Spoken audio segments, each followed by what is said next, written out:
कोई न कोई दुख जीवन में रहता ही है। यह दुख कबहू मिटत नहीं, करे जो कोटि उपाय।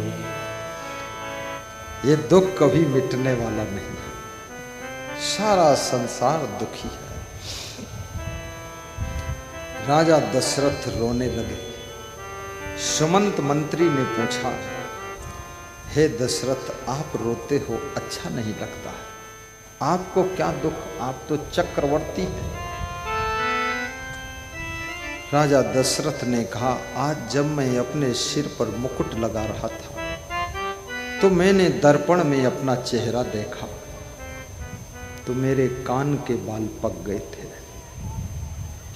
तो मुझे लगा मैं बूढ़ा हो गया। सुमंत मंत्री ने कहा, ये तो आपने आज देखा है, आपके कान के बाल 10 साल पहले से पक चुके, तुमने देखा ही नहीं। 10 साल पहले से तुम बूढ़े हो चुके हो। लेकिन रोने की क्या बात? बाल्यावस्था, युवावस्था, वृद्धावस्था, अवस्था तो है, लेकिन रोने की क्या जरूरत है?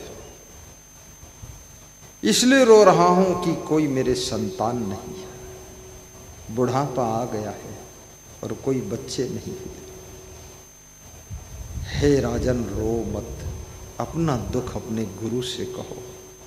वशिष्ठ से कहा। वशिष्ठ ने दूसरे संत से मिलाया, दूसरे से, तीसरे से 4 पुत्र प्राप्त हुए। महाराजा दशरथ,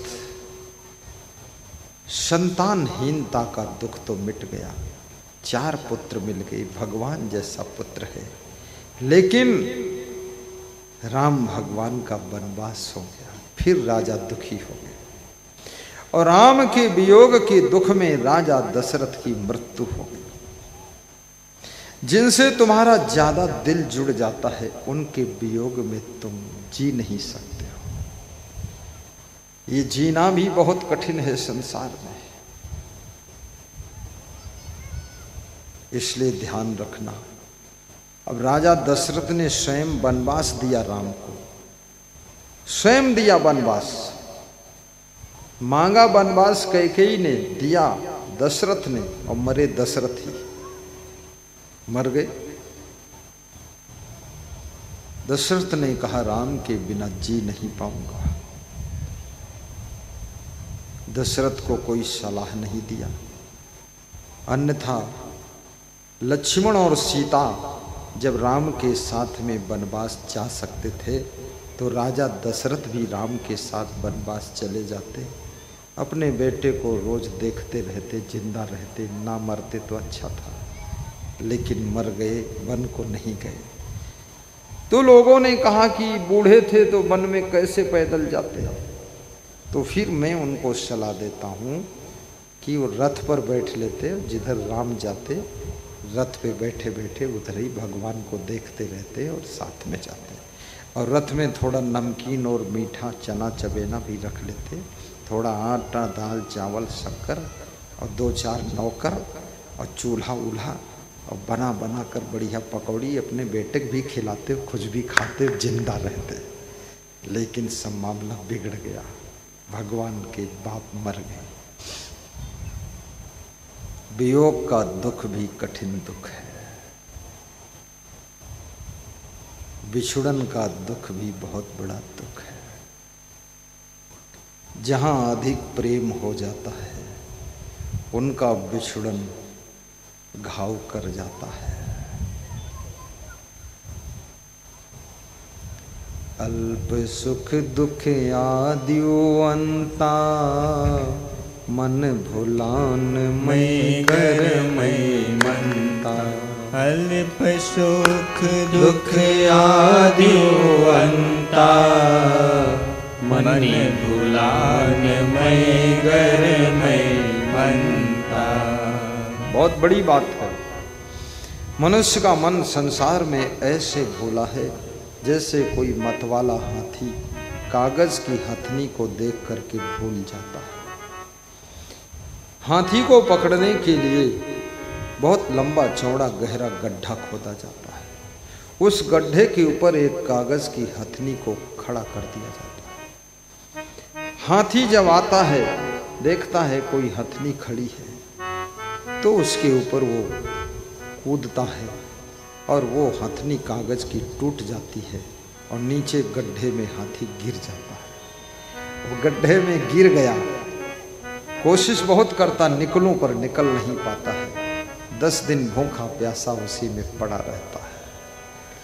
जब शक्तिहीन हो जाता है तब एक लंबा गड्ढा खोदकर दूसरा हाथी लाकर जंजीर से उसको बांधकर खींचकर बाहर निकालकर फिर धीरे धीरे थोड़ा थोड़ा चारा देकर और उसे ट्रेनिंग दी जाती है और फिर वो हाथी पालतू हाथी बन जाता है, जो मत वाला हाथी था। याद रखना, ऐसे कबीर साहब कहते हैं मनुष्य का मन भी मत वाला है। ये मत वाला है, पागल हाथी की तरह है। जो करना चाहिए वो करता नहीं है, जहाँ लगना चाहिए मन वहाँ लगता नहीं है, और जहाँ से मन हटना चाहिए वहाँ से हटता नहीं है। और इस मत वाले मन के कारण हम सब दुख के गड्ढे में गिर जाते हैं। ये मतवाला मन रूपी हाथी हमें आपको दुख के गड्ढे में गिरा देता है। विद्यार्थी का मन भी चंचल है, पढ़ने में नहीं लगता है। किसान का मन खेती करने में नहीं लगता है। दुकानदार का मन दुकान से ऊब रहा है, उसमें नहीं लगता है।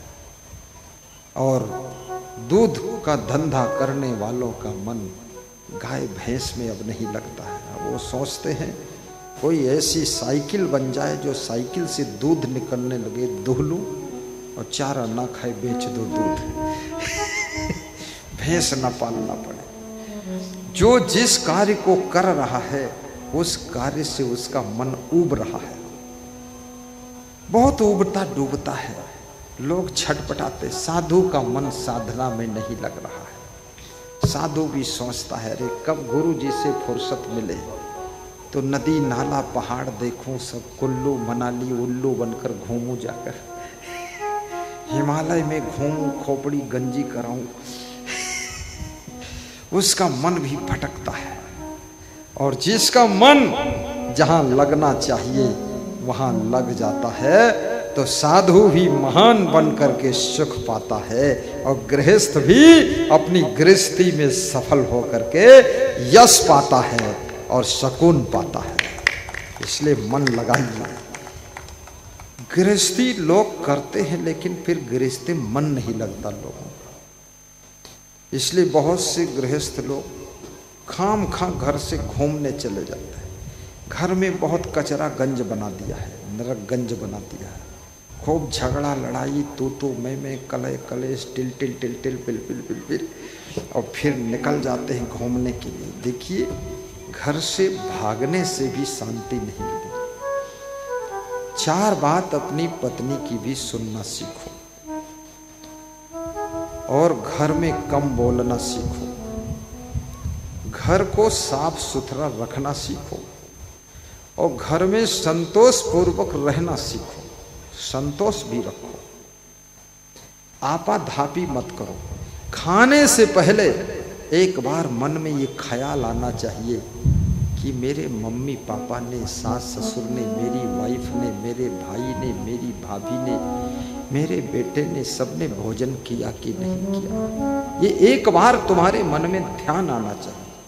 आज मेरे कमरे में 2 बजे के करीब हमारे संत थाली में कुछ ढाक करके लाए, तो मैं दोपहर में तो कुछ खाता ही नहीं। तो मैंने सोचा क्या ढाक कर लाए, फल लाए हैं क्या है? तो मैंने कहा खोलो इसमें क्या है? तो उन्होंने कहा कि अलीगढ़ के महान भक्त श्री सतीश कश्यप, रीना कश्यप कुछ आपके लिए, सबके लिए लाए हैं। तो कुछ क्या है? खोलो। खोला तो उसमें गोल गप्पे थे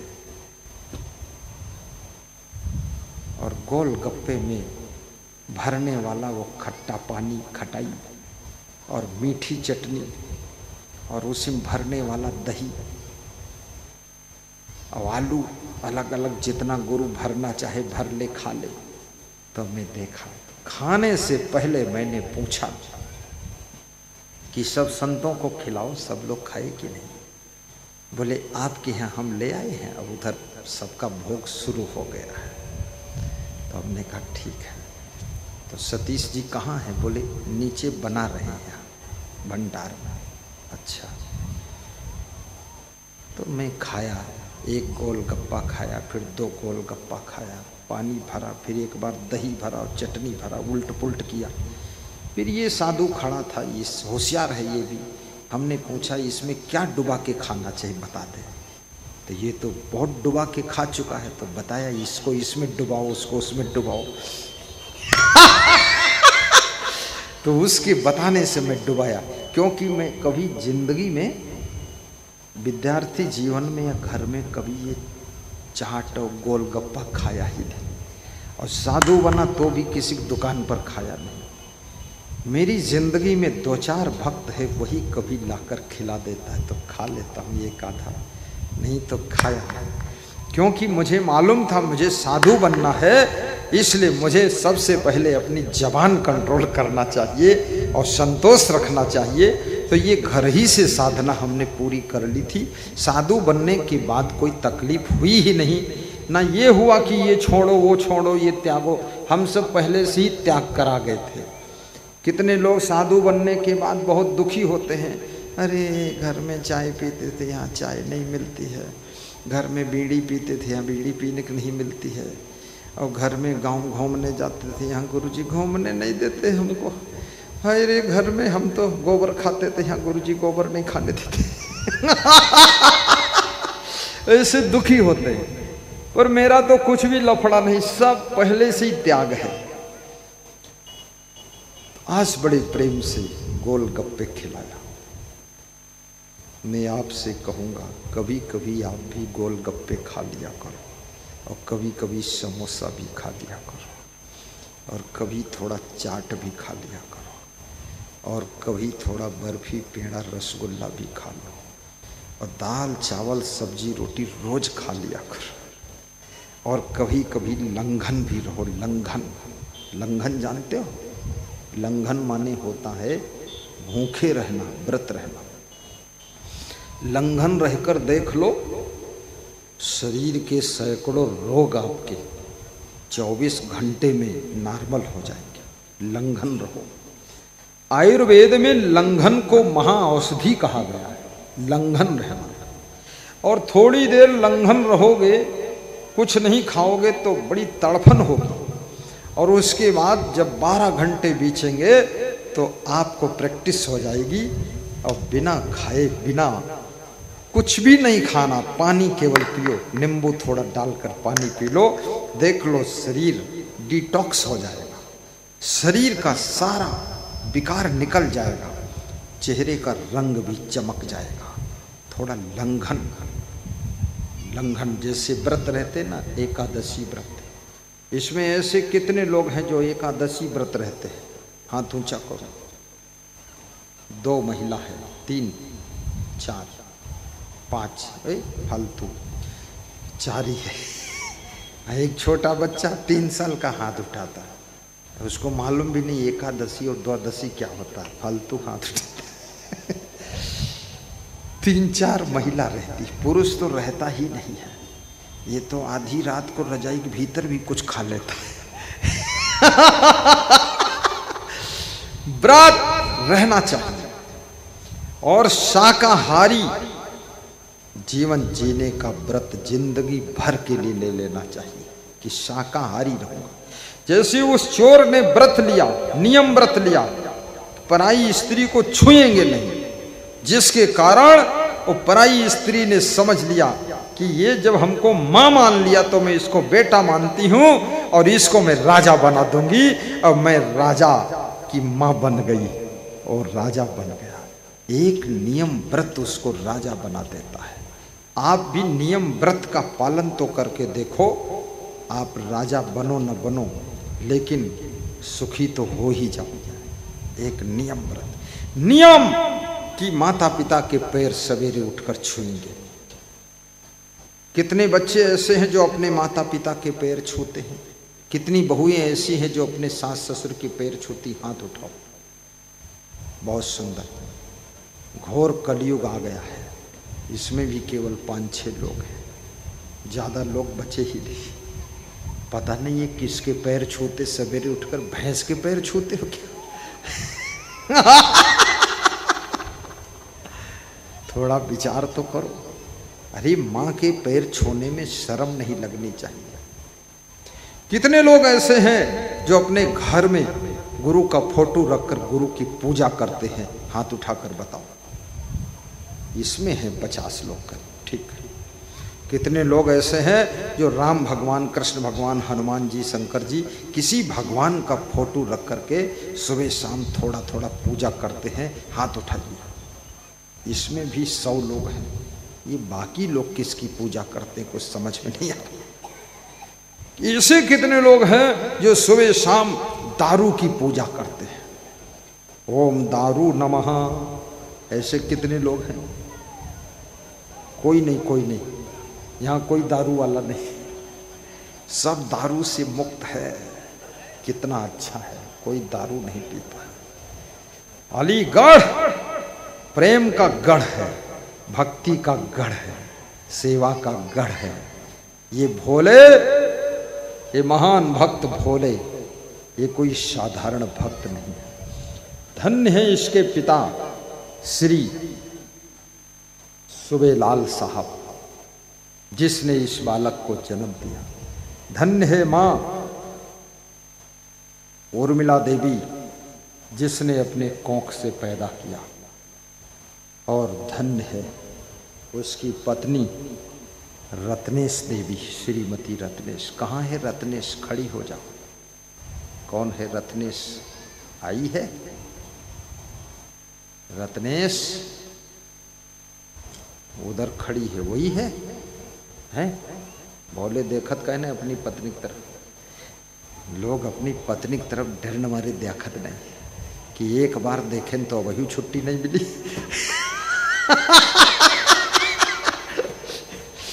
रत्नेश देवी और भाई श्यामवीर। कहाँ है श्यामवीर? सेवा में लगा है।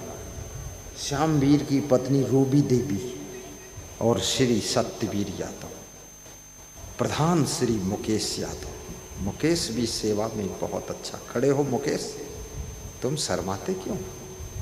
हाँ ये देखो, ताली बजाओ मुकेश के लिए। बहुत अच्छा प्रधान है। मैं जानना चाहूंगा ये दभी गांव के कितने श्रोता हैं, जरा हाथ ऊंचा करें। दभी वाले, अरे बहुत है दभी, नीचे कर लो। बाहर से जो श्रोता है वह हाथ ऊंचा करें, बाहर वाले। वेरी गुड, बहुत लोग हैं। पहला दिन है और बहुत लोग हैं। पहला दिन बहुत सुंदर है। साहिब बंदगी बोलो। बैठो प्रधान जी, बैठो। बहुत अच्छा लगा। मेरे रहने का निवास भी बहुत अच्छा है। गार्डन है, मैरिज गार्डन। उसका मालिक भी अच्छा है, स्वयं देख रेख करने आते हैं। हमारी सेवा में राम नरेश जी, भोले के चाचा जी, ये लगे हुए हैं। और उनके साथ में एक और भगत है, खड़े हो। क्या नाम उसका है? संतोष साहब नाम है उसका, वो भी सेवा कर रहे हैं। मैंने राम नरेश से कहा तुम जो सामान की ज़रूरत पड़े लाकर दे देना, क्योंकि भोले 8000 लीटर दूध में डूबे हुए हैं और तुम सामान ला कर दो। तो बोले हम ले आएंगे। तो वो सामान ला। उनका प्रेम बहुत। हमारे आश्रम भी गए। आश्रम गए आप? आश्रम देखा है? आश्रम अच्छा लगा है? बहुत अच्छा, उनको बहुत अच्छा लगा है। प्रेम आश्रम। आप भी गए सतीश जी आश्रम? ओम प्रकाश गए आश्रम? तुम गए? रोहितास, पवन? ये देखो इतने लोग जा। बहुत नज़दीक है आश्रम, लखीमपुर खीरी में है। बहुत सुंदर लखीमपुर धाम है। इतना प्यारा, इतना सुंदर, इतना साफ सुथरा आश्रम।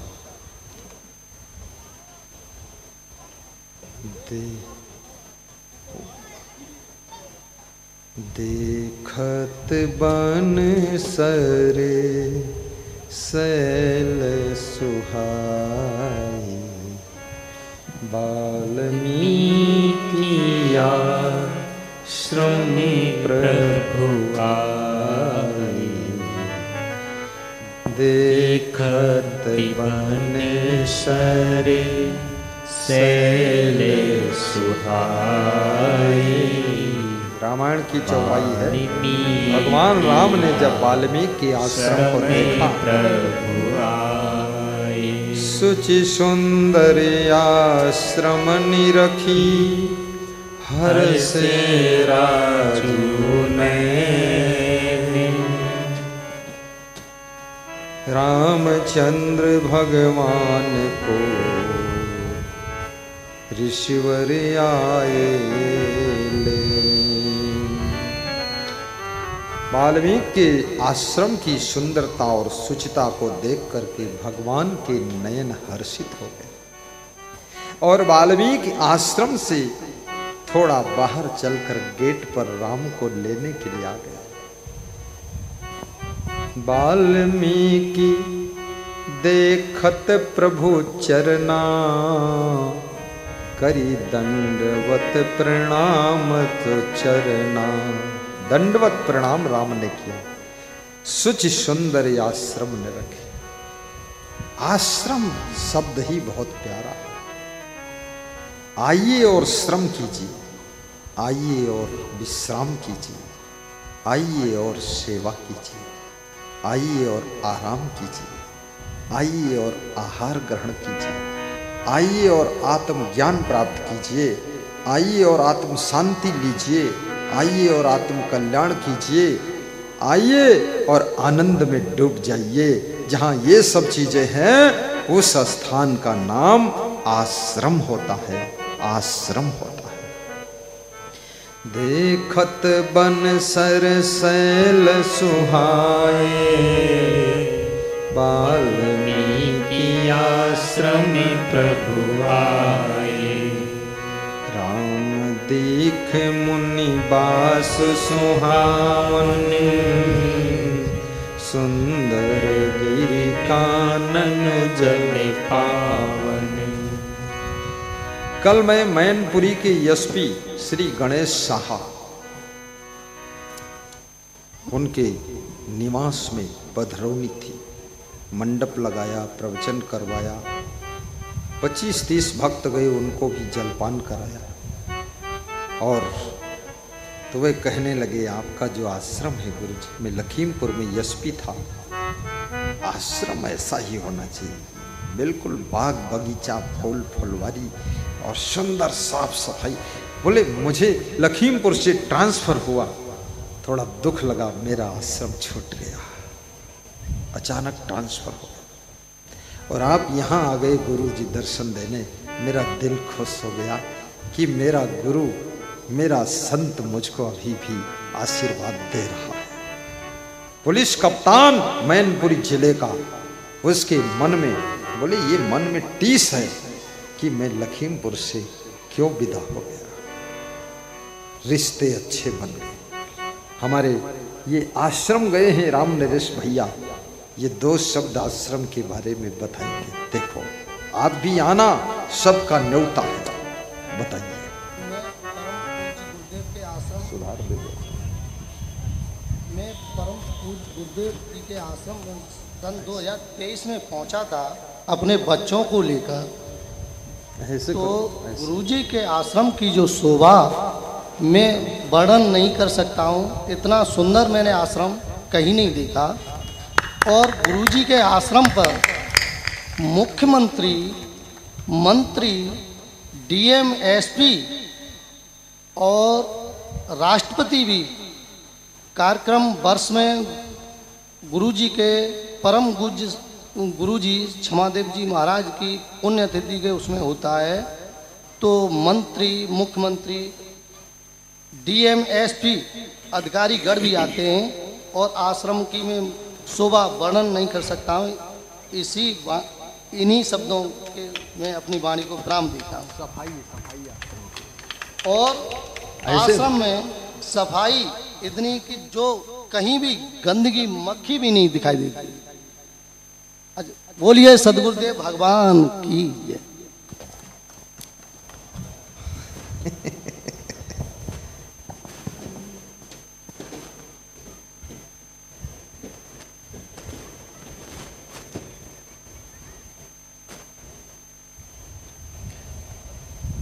कभी बोलने का अभ्यास करते हैं, धीरे धीरे बोलना सीख जाएंगे सब भक्त लोग।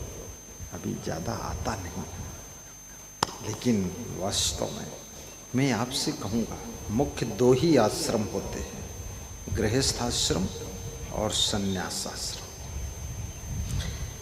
आप गृहस्थाश्रम में हैं, लेकिन अपने गृहस्थाश्रम को भी सुंदर बनाइए, साफ सुथरा भी रखिए, व्यवस्थित बनाइए, सेटिंग से बनाइए, आर्किटेक्ट की डिज़ाइन से बनाइए।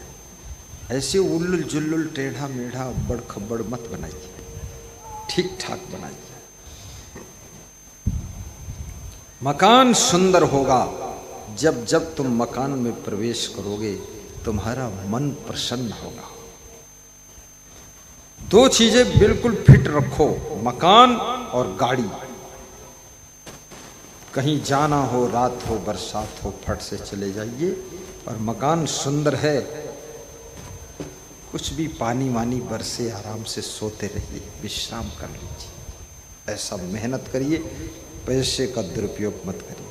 आइए अब थोड़ा सा हम आपको रामायण में जो प्रश्न पूछा है,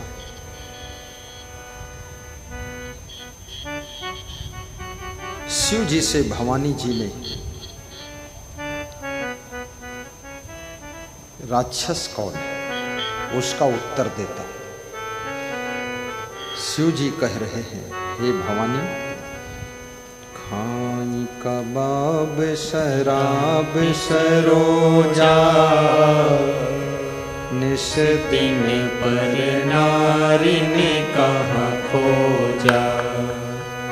माँ नहीं मात पिता नहीं देवा, साधुन से करवा वही सेवा। जिनके अस आचरण भवानी, ते जानहु निश्चर सम प्राणी। खाई कबाब शराब सरोजा, निस दिन पर नारी ने कहाँ खोजा। जो शराब पीते हैं,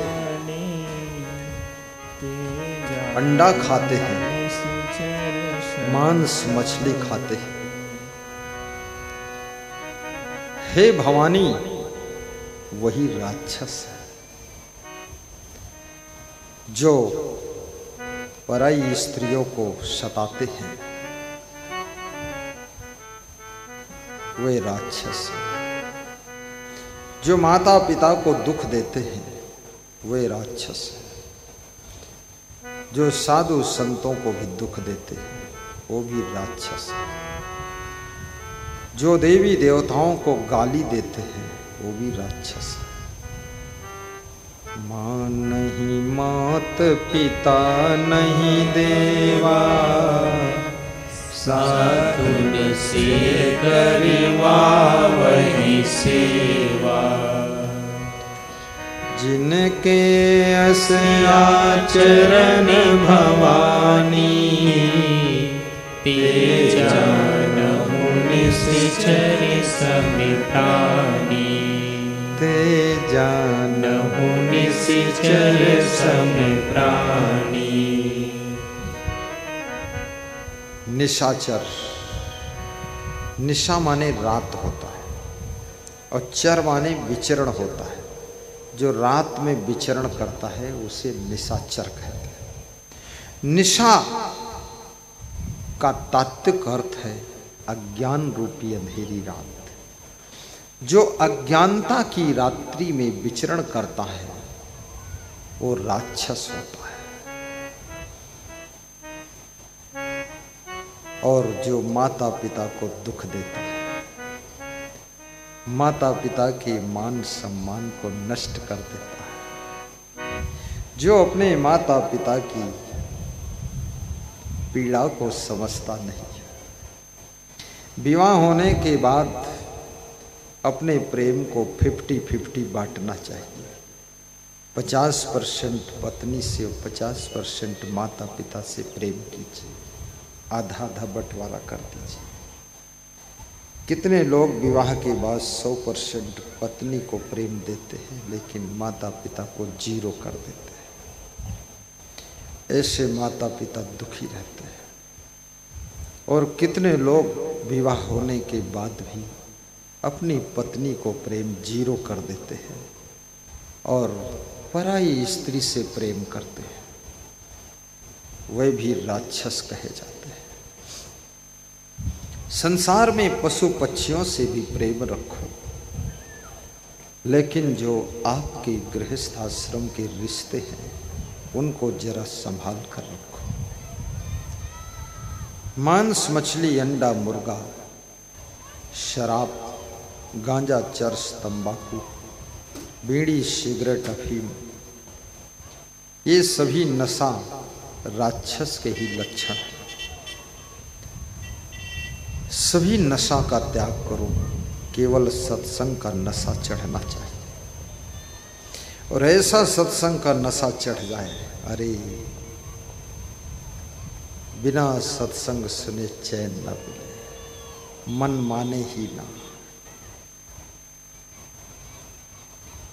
एटा जिले में महान भक्त श्री प्रेम सिंह यादव, फौजी रिटायर, कह रहे थे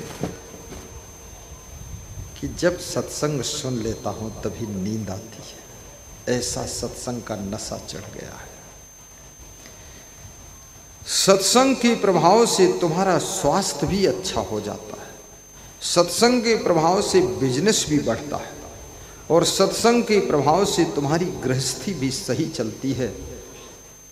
आपके गृहस्थ आश्रम के सभी सदस्य सत्संग के रंग में रंगना चाहिए, चाहे पति हो, पत्नी हो, माँ बाप हो, सास ससुर हो, बेटा बेटी, पोता पोती, बहुएं, सब सत्संगी बने तो घर स्वर्ग बन सकता है। हम सेवक परिवार समेता, नाथ न सकुचो आयुष देता। नाथ सकल संपदा तुम्हारी, मैं सेवक समेत सुत नारी। शिव जी पार्वती के साथ में तीर्थ यात्रा जा रहे थे। द्वारिका, पोरबंदर, सोमनाथ समुद्र के तट पर यात्रा चल रही थी। गुजरात प्रदेश में समुद्र के किनारे बहुत से मछुआरे मछलियों को मार मार कर ढेर लगाते थे। पार्वती जी ने पूछा, हे भगवान, ये मछुआरे इतनी मछलियों को मार कर ढेर लगा चुके हैं, इनको कैसे इस पाप से छुटकारा मिले? शिव जी ने कहा, थोड़ा समय का इंतजार करो, कुछ वर्ष के बाद तुम्हारे प्रश्न का उत्तर दूंगा। 12 वर्ष के बाद शिव जी तीर्थ यात्रा करके लौटे। सड़क के किनारे एक ऊंट अधमरा पड़ा हुआ था, तड़फ रहा था, कुत्ते नोच रहे थे, गिद्ध नोच रहे थे, बहुत से कीड़े पड़े थे, सड़ा शरीर उसका बदबू दे रहा था। ऊंट भूखा है, प्यासा है, पड़ा है। पार्वती जी ने पूछा कि ये इस ऊंट की आत्मा ने कौन सा पाप किया है जो इतना दुख भोग रहा है और इसकी मृत्यु भी नहीं हो रही है? शिव जी ने कहा, हे पार्वती, ये वही मछुआरा है जिसने लाखों मछलियों को मारकर सुखाकर ढेर लगाया था। ये अपने पाप कर्मों के फल के प्रभाव से ऊंट बनकर पैदा हुआ और खूब इसने बोझा ढोया, बूढ़ा हो गया, ये गिर पड़ा, इसका मालिक छोड़कर चला गया, इसके शरीर में सब कीड़े पड़ गए। वो सब मछलियों की आत्माएं गिद्ध बनकर, कुत्ता बनकर और कीड़ा बनकर इसको नोच नोच कर खा रही हैं।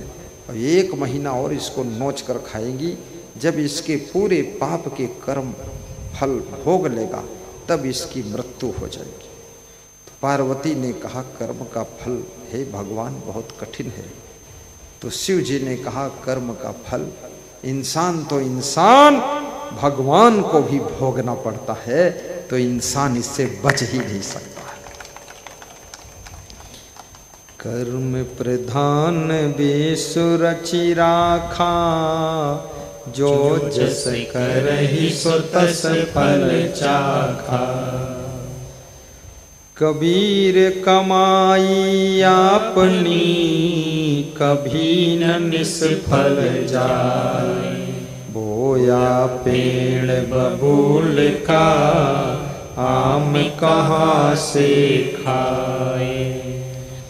कबीर कमाई आपनी, कभी न निष्फल जाए।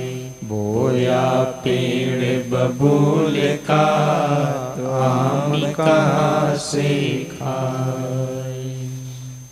जीव कर्म आपे करे, फल हो भोगते आप भ्रमत संसार में, मुक्ति लहत है आप। जीवमति मारो बापुरा, सबका एक ही प्राण।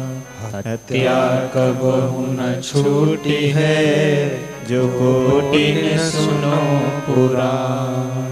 जीव घात नहीं कीजिए, बहुरी लेत वही कान। जीव हिंसा महापाप है। जीव दया और आत्म पूजा, कहीं कबीर धर्म नहीं दूजा। दया धर्म को मूल है, पाप मूल अभिमान। तुलसी दया न छोड़िए, जब लग घट में प्राण। आपका जीवन मंगल में हो। तीसरा प्रश्न था चाणक्य से कि वे कौन सी आत्माएं हैं जो स्वर्ग का सुख भोग कर आई हैं और आज भी स्वर्ग जैसे सुख की अनुभूति कर रही। चाणक्य कहते हैं उनमें 4 लक्षण होते हैं। स्वर्ग स्थिता नाम इह जीव लोके चत्वारि चिन्हानि बसंत देहे। दान प्रसंगो मधुरा च वाणी, देवार्चनम ब्राह्मण तर्पणश्च। 4 लक्षण जिसमें मिल जाएं इस जीवन में, समझ लेना वो स्वर्ग का सुख भोग कर आत्मा आई है और आज भी वो स्वर्ग जैसी जिंदगी जी रही है। नंबर 1 दान प्रसंग, जिसको दान करने में अच्छा लगता है, अपने मन से दान करता है, खुशी होती है। मधुरा च वाणी, और जिसको मृदु वाणी बोलने में सहज स्वभाव है, मृदु वाणी बोलता है। तीसरी बात देवार्चनम,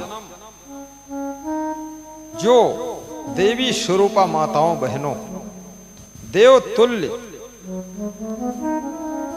पुरुष बंधुओं का आदर करता है, सम्मान करता है, सबसे नमस्कार कर लेता है और सबको प्रेम देता है, वो व्यक्ति। ब्राह्मण तर्पणश्च, और जो ब्राह्मण यानी संत, महात्मा, साधु, साधु संतों को भोजन भी खिलाता है, दक्षिणा भी देता है और अंग वस्त्र दान करता है, कपड़ा दान करता है।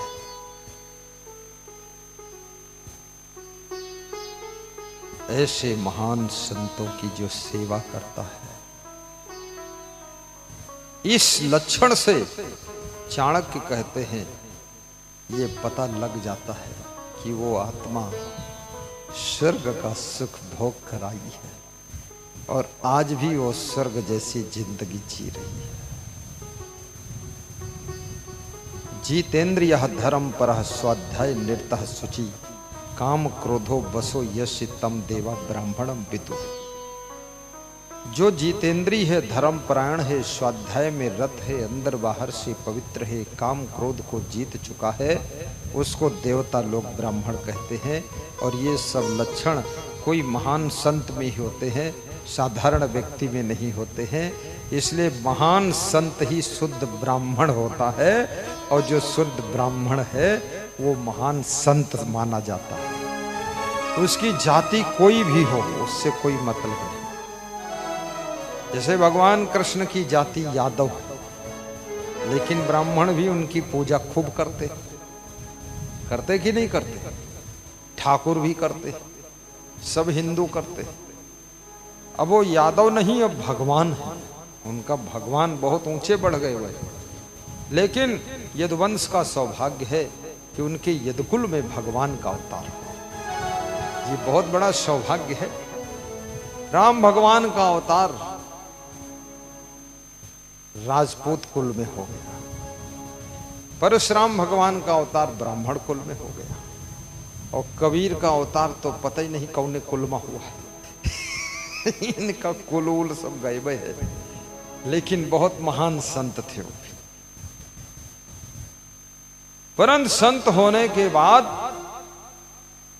श्रेष्ठ ब्राह्मण के लक्षण संत में होते हैं। जितेंद्रिय होना कोई साधारण बात नहीं, धर्मपरायण होना, स्वाध्याय में लीन रहना, आत्म कल्याण का अध्ययन करना, आत्मचिंतन करना, आत्मबोध प्राप्त करना और अपने आत्मा में डूबे रहना, आत्म ज्ञान प्राप्त करना। आत्म ज्ञान बहुत लोगों को कहाँ है ज्ञान? आत्म ज्ञान के बिना लोग भटक रहे हैं। और सत्संग का भी बहुत बड़ा फल होता है।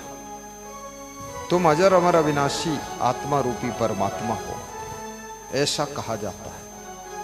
शरीर की मृत्यु के बाद भी तुम्हारी मृत्यु नहीं होती। तुम शरीर नहीं हो, शरीर को जीवित रखने वाले जीव हो, आत्मा हो, उसको समझो। गुरु का ध्यान लगाओ, हाथ जोड़कर कुछ मिनट सुबह कुछ मिनट शाम गुरुदेव का ध्यान करिए।